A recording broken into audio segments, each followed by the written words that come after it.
বিভিন্ন জায়গায় বিএনপির নামে চাঁদাবাজি হচ্ছে, বিএনপির নামে দখলদারি হচ্ছে। আনন্দের বিষয় যে আমরা মুক্তভাবে কথা বলতে পারছি,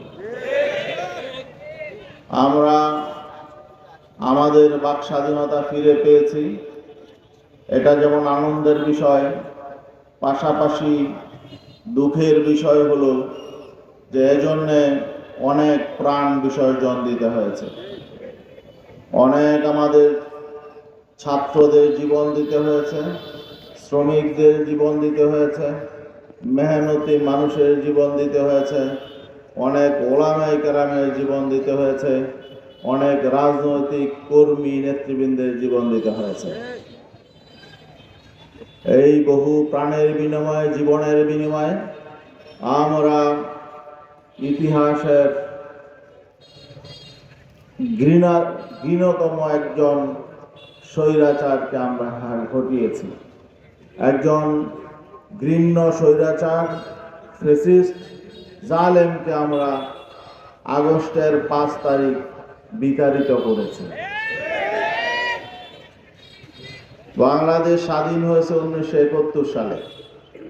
স্বাধীনতার যে স্বপ্ন ছিল, মানবিক মর্যাদা, সামাজিক ন্যায় বিচার এবং অর্থনৈতিক সাম্য, স্বাধীনতা পরবর্তী যারাই রাষ্ট্র ক্ষমতায় এসেছে, কোনো সরকারই এই জনগণের এই স্বপ্ন বাস্তবায়ন করতে পারে নাই।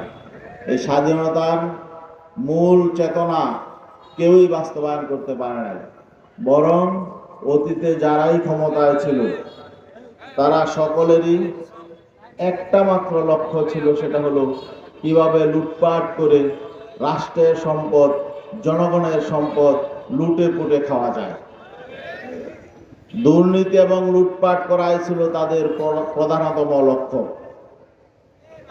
এবং সেই লুটপাটে সবচাইতে বেশি যারা জঘন্য ভূমিকা পালন করেছে এবং দেশের হাজার হাজার কোটি টাকা, শুধু হাজার হাজার নয়, লক্ষ লক্ষ কোটি টাকা যারা লুটপাট করেছে তারা হলো ফ্যাসিবাদী সরকার, এই বিগত পতিত সরকার, আওয়ামী লীগের সরকার। তারা শেখ হাসিনা, এই জঘন্যতম ফ্যাসিস্ট সরকারের প্রধান শেখ হাসিনা দেশ থেকে পালিয়েছে। এই দেশের ঘাড়ে, জনগণের ঘাড়ে 18 লক্ষ কোটি টাকা ঋণ চাপিয়ে দিয়েছে। শুধু তাই নয়, তারা বিদেশে পাচার করেছে। এই 15 বছরে 14 লক্ষ কোটি টাকা তারা বিদেশে পাচার করেছে। তার মানে প্রতি বছর প্রায় 1 লক্ষ কোটি টাকার মতো তারা বিদেশে পাচার করেছে।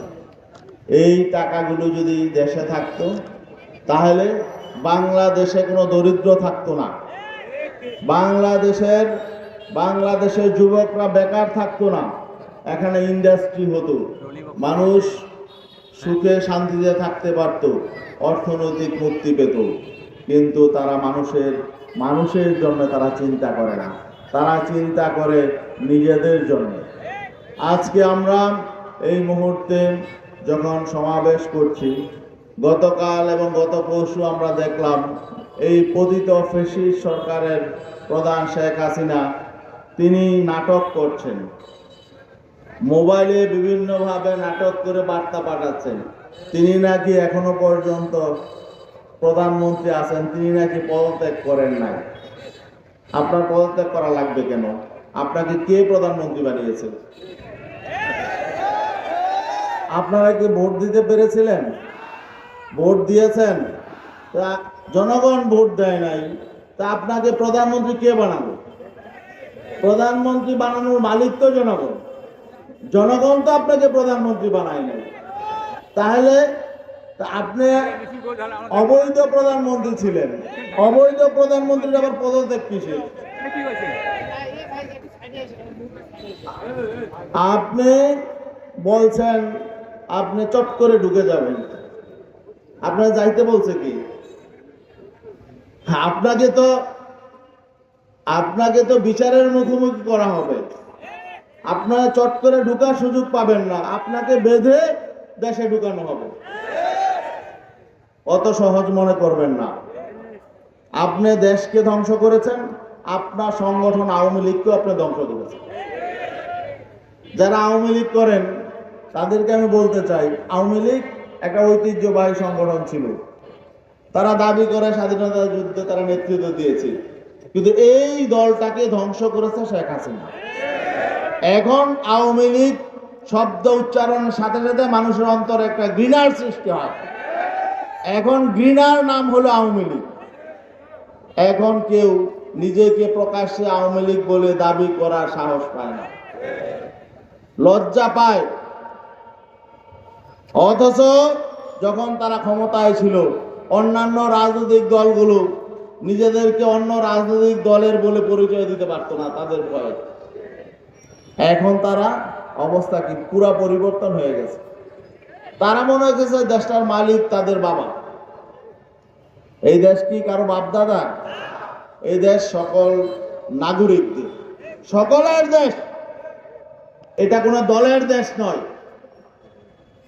এটা সবার দেশ। যারা এই দেশের নাগরিক প্রত্যেকে দেশের মালিক। আমরা ইসলামী আন্দোলন বাংলাদেশ দেশের মানুষকে সম্মান করে।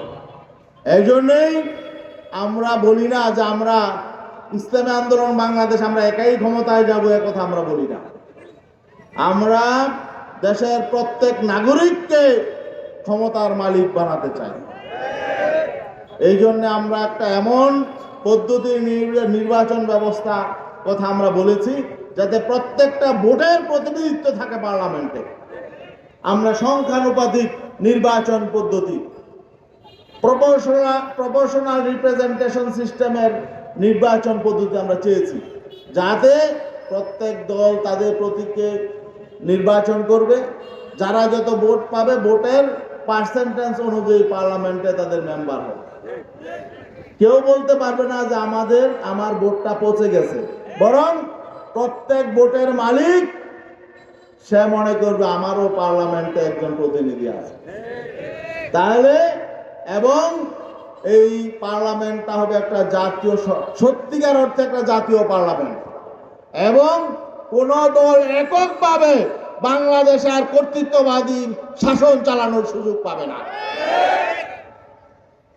সেখানে সরকার হবে অনেকটা জাতীয় সরকারের মতো। দেশে স্থিতিশীলতা ফিরে আসবে, রাজনৈতিক স্থিতিশীলতা ফিরে আসবে, মানুষ অর্থনৈতিক মুক্তি পাবে এবং প্রতিহিংসার রাজনীতি বন্ধ হবে। সকল সমস্যার সমাধানের কেন্দ্রবিন্দু হবে পার্লামেন্ট। সকল শ্রেণী পেশার প্রতিনিধিত্ব থাকবে পার্লামেন্টে, সংখ্যালঘুদেরও প্রতিনিধি থাকবে পার্লামেন্টে। অতএব সকল যার যত দাবি আছে, যার যত চাহিদা আছে, সব কিছু উপস্থাপন করা হবে পার্লামেন্টে। এই রাস্তাঘাটে আর এই আন্দোলন, মিটিং, মিছিল এগুলো আর করা লাগবে না। হ্যাঁ, রাজনৈতিক সংগঠনগুলো তাদের বাক স্বাধীনতা পাবে। জনমত গঠনের জন্য প্রত্যেকের কথা বলবে, প্রত্যেকে আদর্শ প্রচার করবে, প্রত্যেকের ধর্ম নিজ ধর্ম নিজেরা প্রচার করবে, ধর্মীয় কর্মকাণ্ড স্বাধীনভাবে করবে। কিন্তু রাষ্ট্রের জন্য, রাষ্ট্রের উন্নতি অগ্রগতির জন্য, দেশের কল্যাণে আমরা এক জায়গায় সবাই আমরা ঐক্যবদ্ধ থাকব। দেশ গড়ে তোলার জন্য, দেশের উন্নতি অগ্রগতির জন্য আমরা সকলে ঐক্যবদ্ধ থাকব। কোন দুর্নীতিবাদ যাতে লুটে পুটে খাওয়ার সাহস না করে, এই সিস্টেমটাই আমরা বন্ধ করে দিতে চাই। আমরা যখন এই প্রধান উপদেষ্টা ডক্টর মোহাম্মদ ইউনূসের সাথে সংলাপে বসেছিলাম, তখন সর্বশেষ আমি একটা কথা বলেছিলাম যে বিগত 53 বছর যে রাজনৈতিক সংস্কৃতি দেশে চলেছে, আমরা এই প্রতিহিংসার রাজনীতি, জিজ্ঞাসার রাজনীতি আমরা সামনে দেখতে চাই না। এক সুযোগ এসেছে আপনারা এই রাজনৈতিক ব্যবস্থাটাকে সঠিক দ্বারায় ফিরিয়ে আনতে পারবেন। এখন আপনারা করবেন কিনা আমাদেরকে একটু আশ্বস্ত করবেন। ডক্টর ইউনূস সাহেব বলেছিলেন যে হ্যাঁ, বিগত দিনের রাজনীতি আর সামনে চলবে না, আমরা এর ব্যাপারে উদ্যোগ নিব। এবং তিনি যে সংস্কারের উদ্যোগগুলো নিয়েছেন, আমরা আমাদের নেতা পীর সাহেব চরমনাই বলেছেন এই অন্তর্বর্তীকালীন সরকার ভালো যে কোনো কাজের উদ্যোগ নেবে, আমরা তাদের সাথে আছি, তাদের সহযোগিতা করব।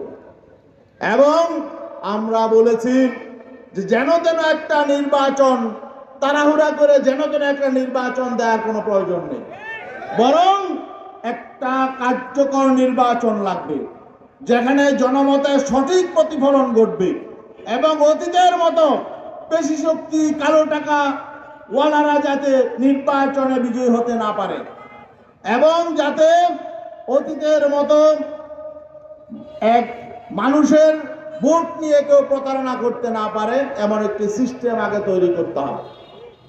প্রয়োজনে আপনারা কিছু সময় নেন, একটি ফ্রি, ফেয়ার এবং ক্রেডিবল একটি নির্বাচনের পরিবেশ সৃষ্টি করার পরেই আপনারা জাতীয় নির্বাচনের ব্যবস্থা করুন।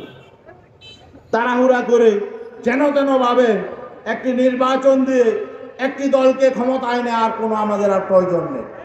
আপনারা কি বলেন?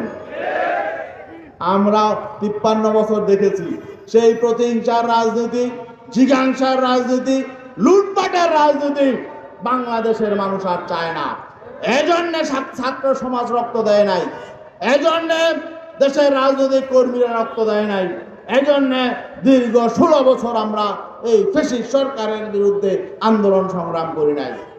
ভাইরা আমার, আজকে এই নাগেশ্বরী বাংলাদেশের একেবারে সে সীমান্ত এলাকায় এক প্রান্তের একটা উপজেলা।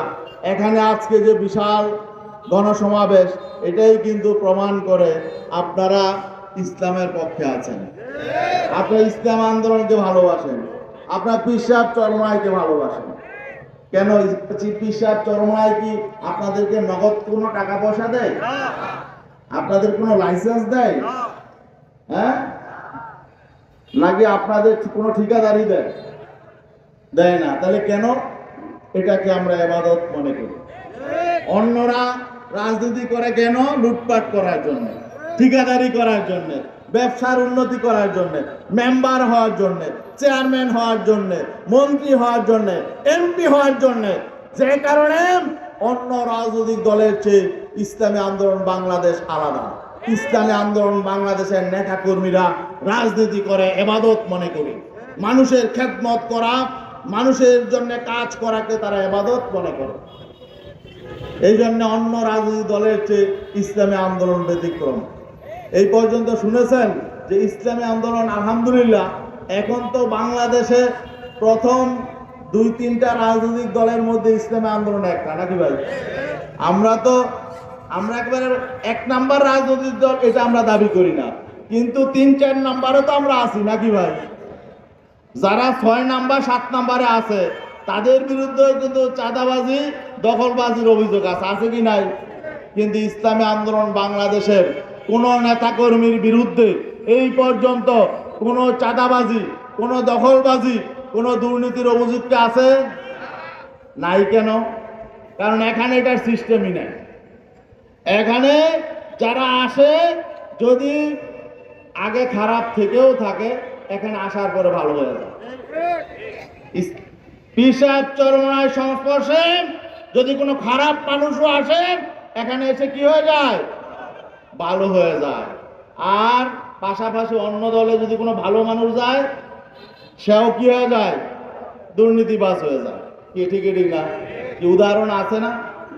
অন্য সব দলে ভালো মানুষ গেলে কয়দিন পরে দেখা যায় তার বিরুদ্ধে দুর্নীতির অভিযোগ। কারণ কি? ওই ফ্যাক্টরিটাই হলে দুর্নীতিবাজদের ফ্যাক্টরি, ওখানে কোনো ভালো মাল প্রোডাকশন হয় না। কি ঠিক না ভাই? আজকে এখন দেখেন একটি বড় দল বাংলাদেশ জাতীয় দল বিএনপি, এখন আওয়ামী লীগের পতনের পরে আমরা যে অভিযোগ পাচ্ছি বিভিন্ন জায়গায় বিএনপির নামে চাঁদাবাজি হচ্ছে, বিএনপির নামে দখলদারি হচ্ছে, মিথ্যা মামলা সহ বিভিন্ন কি পেরেশানি হচ্ছে কি হচ্ছে না? এই জন্য বিএনপি কিন্তু তাদের বিরুদ্ধে বিভিন্ন জায়গায় ব্যবস্থাও গ্রহণ করছে। এটাকে সত্যতা প্রমাণ করে যে আসলে এসব ঘটনা ঘটছে। অনেক নেতাকর্মীদেরকে তারা বহিষ্কার করছে, কিন্তু তারা কি থামাতে পারছে? থামাতে পারছে? এগুলো বন্ধ হয়েছে? কেন বন্ধ হয় নাই? কারণ হলো ওই দলটার সিস্টেমটাই এরকম, সেখানে সংশোধনের কোনো পদ্ধতি নাই। তারা ক্ষমতায় যায় দল করেই হলো দুর্নীতি করার জন্য।